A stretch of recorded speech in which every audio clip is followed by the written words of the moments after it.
நம்மளோட உணவு தானியங்கள ஒரு சின்ன ஒப்பீடு. என்ன தானியங்கள்னா 3 மட்டும் எடுத்திருக்கோம். 1 அரிசி, இன்னொன்னு கம்பு, 3வது கேழ்வரகு. கேழ்வரகுக்கு வந்து புழக்கத்தில சொல்ற வார்த்தை வந்து கேப்பை அப்படின்னும் சொல்லுவோம். ஸோ, இப்போ அரிசி, கம்பு, கேப்பைய பத்தி கம்பேர் பண்ண போறோம். இதில ஒவ்வொன்னுலயுமே நிறைய சத்துக்கள் இருக்கு. இதில அதிகமான சத்து எதுங்கிறத மட்டும் தான் இங்க ஹைலைட் பண்ணியிருக்கோம். அரிசியில கார்போஹைட்ரேட், கம்புல இரும்புச்சத்து, கேழ்வரகு அலைஸ் கேப்பையில கால்சியம் சத்து அதிகம். இந்த 3யும் நாம பார்த்தாலும், கார்போஹைட்ரேட் மட்டுமே இருக்கிற அரிசிய ஏன் நம்ம அதிகமா யூஸ் பண்ணுறோம்னா, காலங்காலமா வர்ற பழக்கம் ஒரு காரணம். இன்னொன்னு அரிசி உணவு சாப்பிட்டா இன்ஸ்டன்ட் எனர்ஜி உடனே நமக்கு வந்து எனர்ஜி கிடைக்கிற மாரி இருக்கும். அந்த பழக்கத்தினாலேயே நம்ம என்ன வெரைட்டி உணவு வேறு என்னென்னவோ சாப்பிட்டாலும், கடைசியா கொஞ்சம் சாதம் சாப்பிடணுன்ற ஃபீல் வந்து நமக்கு டக்குன்னு வரும்.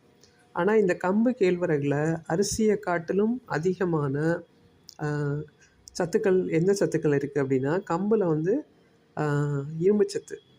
அப்புறம் கேழ்வரகுல வந்து கேழ்வரகு அதுக்கு இன்னொரு பேரு கேப்பை. கேப்பையில வந்து கால்சியம் சத்து அதிகம்.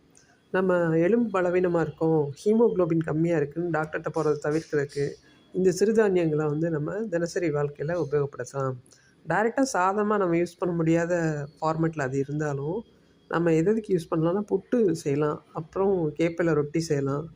அப்புறம் கம்புலேயும் கூட ரொட்டி ட்ரை பண்ணலாம். இந்த கம்பு மாவு, கேப்பை மாவு அரைச்சு வச்சுட்டோ அல்லது பாக்கெட்ல வாங்கியோ, நம்ம ரெகுலராகவே வந்து நம்ம யூஸ் பண்ணுற தோசை மாவு இதுங்களெல்லாம் கலந்துக்கலாம். தோசை மாவு, இட்லி மாவு நம்ம அரைக்கும்போது அரிசிக்கு பதிலா இந்த 2யும் நம்ம யூஸ் பண்ணோம்னா நல்லாயிருக்கும். இந்த இட்லி, தோசைலாம் வந்து கலர்ஃபுல்லாகவும் இருக்கும். சத்துக்கள் வந்து அதிகமாக இருக்கும். கட்டாயமா நம்ம இந்த சிறுதானியங்கள் தினசரி வாழ்க்கையில வந்து யூஸ் பண்ணணும்னு கட்டாயப்படுத்திட்டு ரெகுலரைஸ் பண்ணோம்னா, கொஞ்சம் இன்னும் ஆரோக்கியமா, ஹெல்தியான லைஃப் வந்து லீட் பண்ணலாம். கேப்பை சம்மந்தப்பட்ட இன்னொரு ஒரு அ பழமொழி இங்க சொல்லியிருக்கலாம். அது என்னன்னா, "கேப்பையில நெய் வடியுது அப்படின்னா, கேப்பாருக்கு எங்க போச்சு புத்தி" அப்படிம்பாங்க.